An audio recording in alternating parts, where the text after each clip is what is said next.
Hi all, I'm Chris and welcome to this two-player run-through of the board game Indigo, published by Ravensburger and designed by Rainer Knizia. Indigo is a 2 to 4 player tile laying game where players will be creating pathways between precious gems and controlled scoring areas. Let's set up for a game of Indigo. Once we've placed the board in the centre of the table, we're going to lay out the 7 initial starting tiles. These tiles can be identified by their blue backgrounds. The dark blue is the centre tile itself, and it's going to go right there.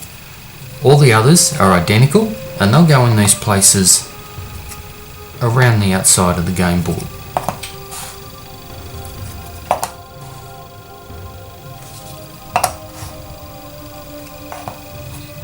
Okay, like so.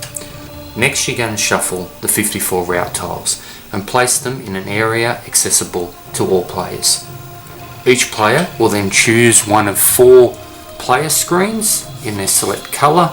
In this run through, we're going to use the blue and the red screens, returning those to the box.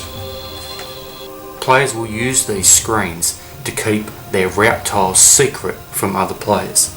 Okay, next, players are going to collect their player tokens in the colour. There's 6 tokens, and then we're going to allocate them to their zones around the game board. So,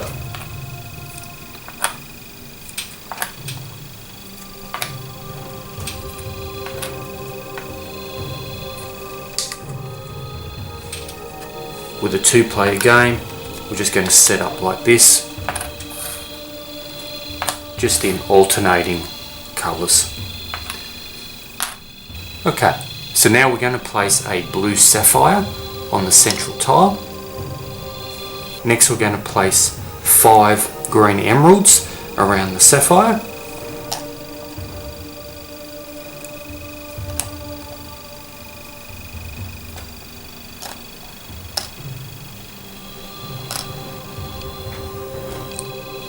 Lastly, we're going to add the 6 ambers to their starting places on the board.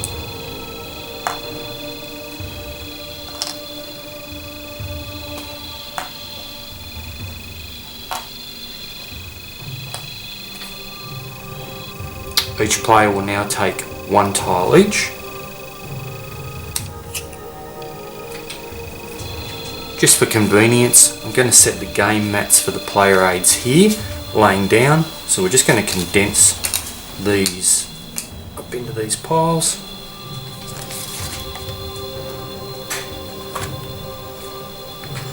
And we'll add our 2 player mats just down there.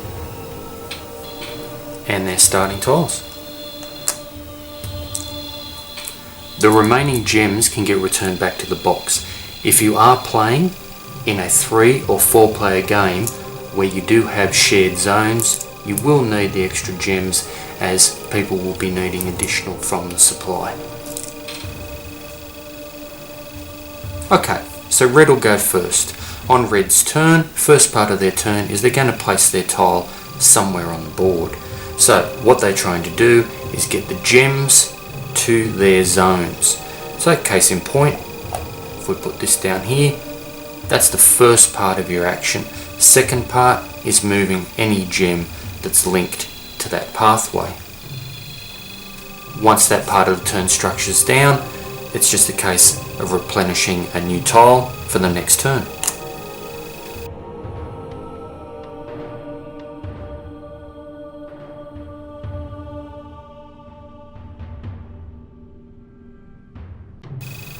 Blue.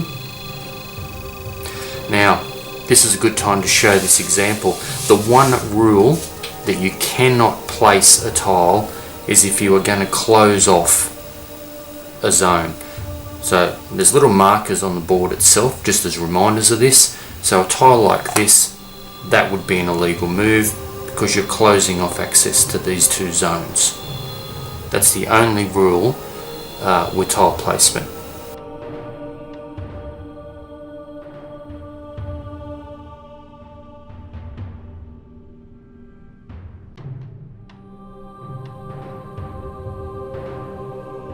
As you can see, just with 2 players, it is pretty spaced out.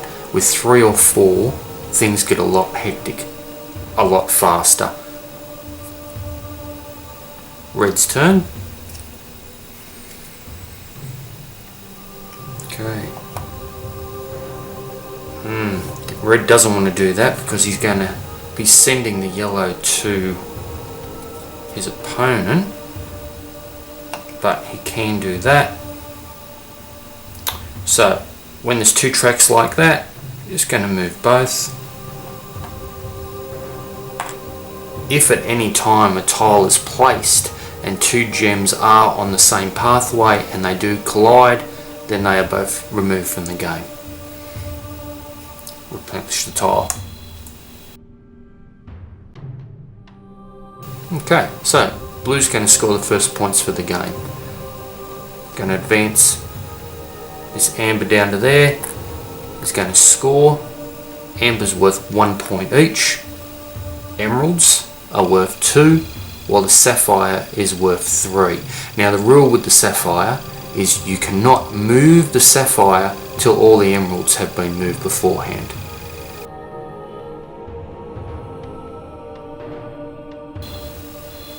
Red scores an emerald and replenishes.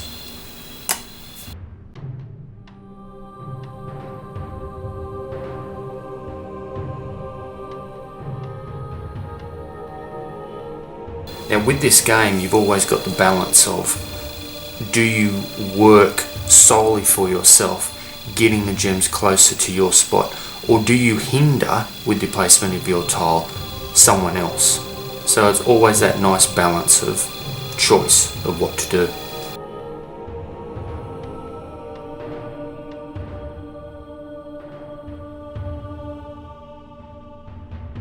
Back to blue.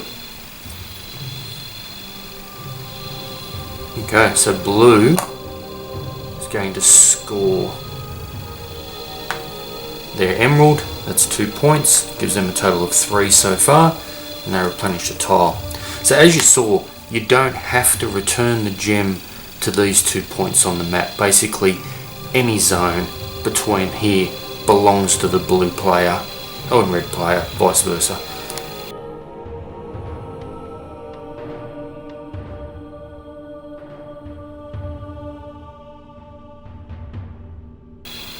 Now, this is what I was saying about choices that come in the game. The blue player is up 3 points to 2, with the threat that the red player is now going to score an additional 3 points. But what they could possibly do, and we'll use this in this example, they put that like that, as we said earlier, about the same path. These 2 gems destroy themselves and are removed from the game. Blue takes a replacement tile. Now, they can't score those points themselves, but they have stopped their opponent from scoring themselves, weighing up which option is going to be the better one.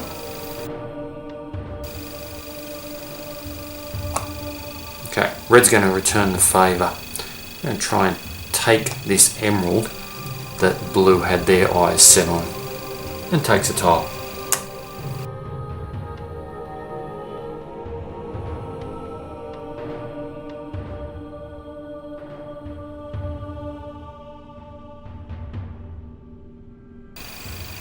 Back to red.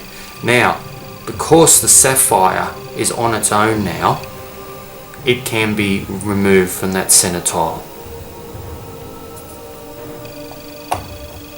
And red's going to make a play. They're trying to do just that. Replaces a tile. Back to blue.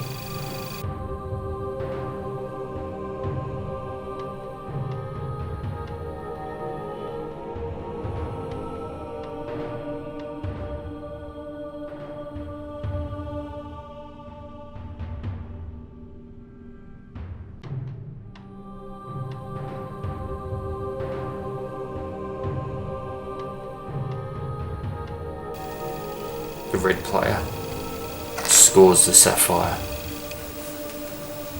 and in doing so collects 3 points. Takes a tile. Back to blue.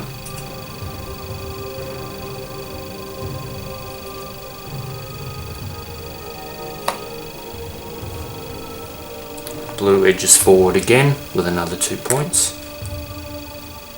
Takes tile.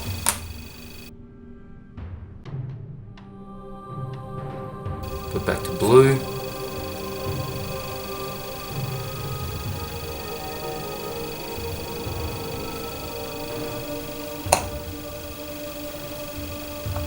Okay, so blue hasn't lost sight of the fact that there's still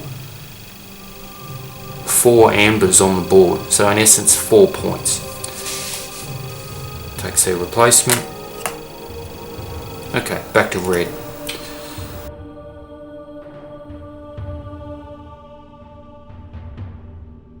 Painted himself into a bit of a corner here though, because the emerald is getting very close to the blue zone.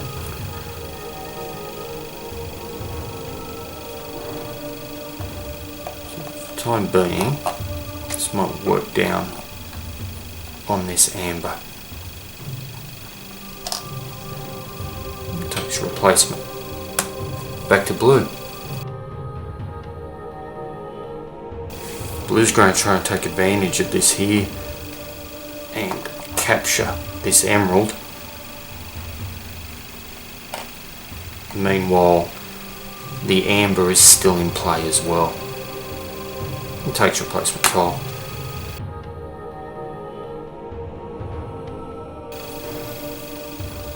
Alright, so red's going to quickly grab this amber, scoring himself another single point.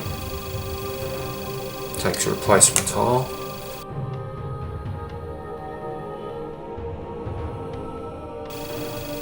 And red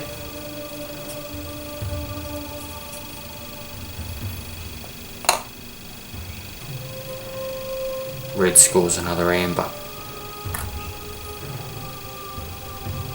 Takes one.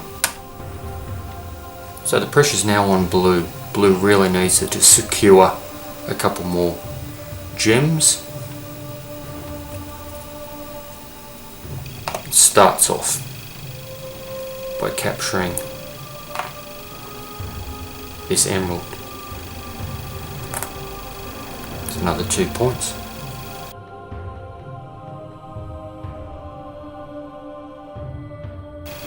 Red knows if he plays a tile there, it's just going to snake back around and head straight to the blue zone. So he can't do anything with that. Has to go after this. So we're going to try and capture this last unmoved amber from there. Takes a replacement tile.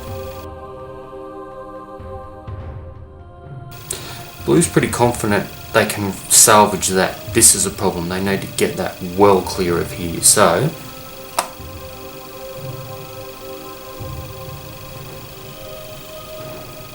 gonna hope that the red player doesn't have a tile that's going to capture that for them.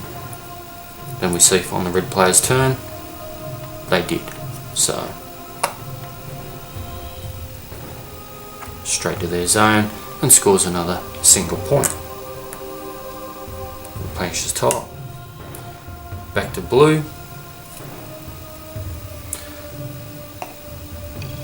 Places a tile there. Last amber. Going to skate around and end in their zone. And that's it. The map's been cleared of gems and we come to final scoring. So the blue player ended up with 8 points worth of gems, 3 emeralds, 2 points each, and the 2 ambers at 1. Meanwhile the blue player has scored 8 points as well. So 3 points for the sapphire, 2 for the emerald, and 1 each for the ambers. We then go to a tie-break situation, and the tie-break is the player with the most gems. In this regard, both players scored 5 each, so the game is a draw. And that's Indigo. I hope you've enjoyed this 2-player run through. If you have, please like and subscribe. Until next time.